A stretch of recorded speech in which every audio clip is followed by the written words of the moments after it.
Дорогие друзья, у нас появилась своя группа ВКонтакте. Обязательно подписывайтесь на нее, ведь там каждый день будут публиковаться интересные новости, рассказы, статьи и опросы, а также анонсы новых роликов. Поэтому переходите по ссылочке в описании к видео и подписывайтесь на нашу группу в ВК.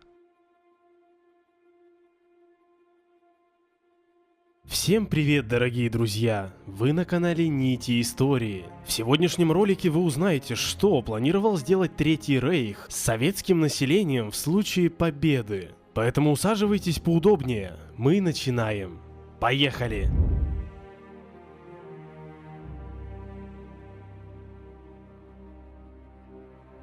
Задолго до вторжения в СССР руководство Третьего Рейха знало, что оно будет делать с захваченными территориями и их населением. У Гитлера была грандиозная цель – навсегда превратить Германию в сильнейшую страну мира. Этой цели должны были послужить ресурсы, захваченные в СССР, такие как полезные ископаемые плодородные земли и рабочая сила. Гитлер и его стратеги планировали в результате Блицкрига осенью дойти до линии АА – Архангельск-Астрахань, устроить и укрепить на ней, в основном по линии Волги, новую границу Рейха. В последующие годы ее хотели продвинуть и до Урала. На занятых территориях планировали подавить остатки вооруженного сопротивления и строить новый порядок, создав при этом 5 административно-территориальных единиц – рейхскомиссариатов. Первые два были основаны уже в июле 1941 года. Остленд с центром в Риге и Украина с центром в Ровно. На очереди было создание рейхскомиссариатов Московия, Дон-Волга и Кавказ. Численность коренного населения всех этих регионов планировалось сократить до 14 или 30 миллионов человек, каждый год избавляясь или изгоняя за Волгу по 3-4 миллиона. Европейскую часть СССР за ближайшие 30 лет, то есть к первой половине 70-х, планировалось германизировать на 25-50%.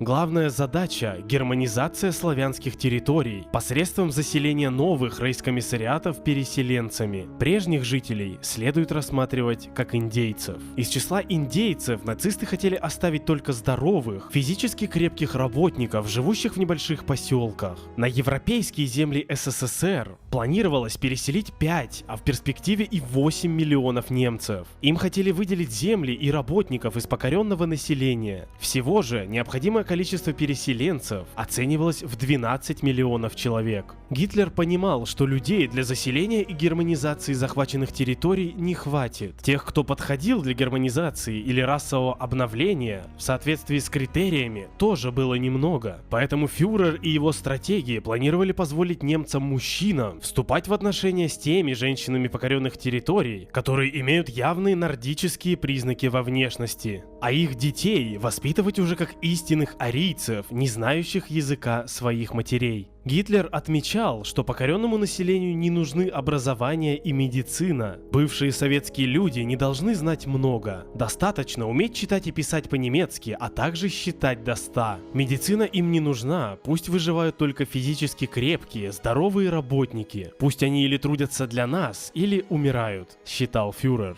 Для эффективного управления присоединенными территориями планировалось основать десятки маркграфств и опорных пунктов, постоянно связанных как друг с другом, так и с метрополией. Эти намерения были изложены в генеральном плане ОСТ, обширной программе закрепления господства Германии на присоединенных советских территориях. Он был разработан в 40-41 годах Главным управлением имперской безопасности. Это комплекс документов, математических расчетов и графиков. В общем, экономический план управления, в который репрессирование миллионов советских людей было вписано как один из хозяйственных пунктов. Над генеральным планом ОСТ трудились видные ученые и управленцы Третьего Рейха, аналитики, экономисты и хозяйственники, и на его разработку ушло более 500 тысяч рейхсмарок. Тексты плана ОСТ утрачены, однако его содержание подробно отражено в сохранившихся критических замечаниях Имперского министерства восточных территорий по генеральному плану ОСТ, а также в меморандуме оберфюрера СС профессора Конрада Мейера. Последний же хранится в Федеральном архиве Германии и полностью опубликован на сайте Берлинского университета имени Гумбольдта.